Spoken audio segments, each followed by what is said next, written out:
Hello everybody, my name is Avneet and welcome back to my channel. तो ये video उन सारे लोगों के लिए है जो कनाडा आने वाले हैं। तो बात हम करेंगे उन सारे इंटरेस्टिंग और डिफरेंट फैक्ट्स के बारे में जिनके बारे में हमें इंडिया में नहीं पता होता है, लेकिन जब हम यहाँ आते हैं तो हम धीरे धीरे उनको एक्सपीरियंस करते रहते हैं। मैंने सोचा क्यों ना मैं उन चीज़ों के बारे में आप लोगों को पहले से ही बता दूँ। आप सोच रहे होगे कि मैं छाते के साथ ये खेल क्या कर रही हूँ। ये भी एक इंटरेस्टिंग फैक्ट है। जब भी आप घर से निकलो, अगर आपके पास गाड़ी नहीं है, प्लीज़ आप अपना अम्ब्रेला लेकर घर से ज़रूर निकलना, क्योंकि यहाँ पे कुछ नहीं पता कब बारिश हो जाए। सुबह मैं जब घर से निकली थी तो बहुत अच्छी खासी धूप थी। सडनली बिना किसी प्रिडिक्शन के, किसी वेदर प्रिडिक्शन के, ये बारिश हो रही है और ये छाता मेरे बहुत काम आया है। तो फैक्ट ये है कि यहाँ पे ठंड भी इतनी ज़्यादा होती है विंटर्स में कि जो -20 डिग्री में हवा के थपेड़े मुंह पे पड़ते हैं तो इंसान को होश आ जाती है। तो छाते तक तो ठीक है, राइट, निकल जाती है, गर्मियाँ भी, बारिश भी, सनस्क्रीन लगाकर निकल जाते हैं समझ आपके। लेकिन विंटर्स, अगर आपकी ये पहली विंटर है तो बी अवेयर, जब भी आप अपनी जैकेट खरीदने जाओ या बूट्स खरीदने जाओ, मेक श्योर कि वो -20 -30 में चलते हो, क्योंकि यहाँ पे इतनी ठंड होती है स्नोफॉल के बाद तो ज़्यादातर। एक और इंटरेस्टिंग फैक्ट, यहाँ पे समर्स में जो सनसेट है वो अप्रॉक्स 8 या 8:30 पे होता है रात को, और पूरी रात होते होते 9 साढ़े 9 बज जाते हैं। और विंटर्स में मतलब उसके ऑपोजिट 4:30 या 5 बजे के आसपास जो है वो अंधेरा होना शुरू हो जाता है।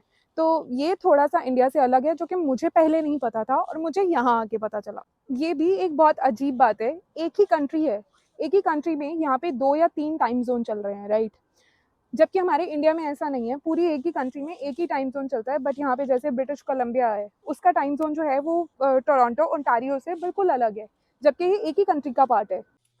तो जो अगली बात है वो कोई इंटरेस्टिंग या फन फैक्ट तो नहीं है, बट हाँ मैं कहूँगी कि पेन है लोगों के लिए। यहाँ पे आपको हर चीज़ की इंश्योरेंस लेनी पड़ती है। आपको घर खरीदोगे तो इंश्योरेंस लेनी है, आप अपनी गाड़ी खरीदोगे तो इंश्योरेंस लेनी है, आप अपना कुत्ता खरीदोगे तो आपको इंश्योरेंस लेनी है। तो ये जो इंश्योरेंसेस जो है ना, ये आपकी सैलरी का बहुत एक बड़ा पार्ट है जिसको कंज्यूम कर लेती हैं, और इसमें आपकी कोई चॉइस भी नहीं है, ये मैंडेटरी है, आपको ये इंश्योरेंसेस लेनी ही पड़ेंगी। और बात रही इनकम की, तो टैक्सेस भी आपका पीछा नहीं छोड़ते हैं। जितना आपकी इनकम बढ़ती जाएगी, उतना आपका टैक्स परसेंटेज जो है वो बढ़ता रहेगा। अब मुझे नहीं पता कि ज़्यादा कमाने वाले खुश होते हैं दुखी, बट हाँ, उनका टैक्स बहुत ज़्यादा कटता है as compare to the people जो थोड़ा कम कमा रहे हैं। अ, अब बात कर लेते हैं इनके मेडिकल सिस्टम के बारे में, जो कि अभी फ़िलहाल तो कोलैप्स्ड ही है, राइट? तो मैं बात कर लेती हूँ अपने एक्सपीरियंस के बारे में। So like a week ago मैं अपने कज़िन के साथ गई थी हॉस्पिटल में, जब उसके हाथ पे इंजरी थी और हमें उसे कुछ स्टिचेज़ की ज़रूरत थी। तो उसके लिए भी हमें 4 घंटे वेट करना पड़ा। उसके बाद डॉक्टर आया, उसने हाथ देखा और स्टिचेज़ लगाए। बाकी अच्छी बात ये है कि मेडिकल फ्री है, आपको कोई पैसे नहीं देने हैं। बट जब इतना वेट करना पड़ता है ना, तो इंसान ये सोचता है कि हे भगवान, मैं बीमार नहीं हूँ, बाकी सब ठीक है। जो बच्चे इंडिया से अभी आ रहे हैं और उनको लगता है कि उनका कोई ट्रीटमेंट पेंडिंग है, भले ही वो आई ट्रीटमेंट हो, आपका डेंटल ट्रीटमेंट हो या कोई भी और ट्रीटमेंट हो, तो प्लीज़ आप वो सारी चीज़ें करवा कर आएँ, क्योंकि हो सकता है यहाँ पे आकर आपको थोड़ी-सी परेशानी हो इनिशियली, क्योंकि अभी पहले तो आपको कंट्री का ही कुछ उतना पता नहीं है, आप एक नई जगह पे आ रहे हो और ऊपर से अगर ऐसा कुछ होता है तो फिर तो और भई थोड़ा-सा इंसान स्ट्रेस में आ जाता है।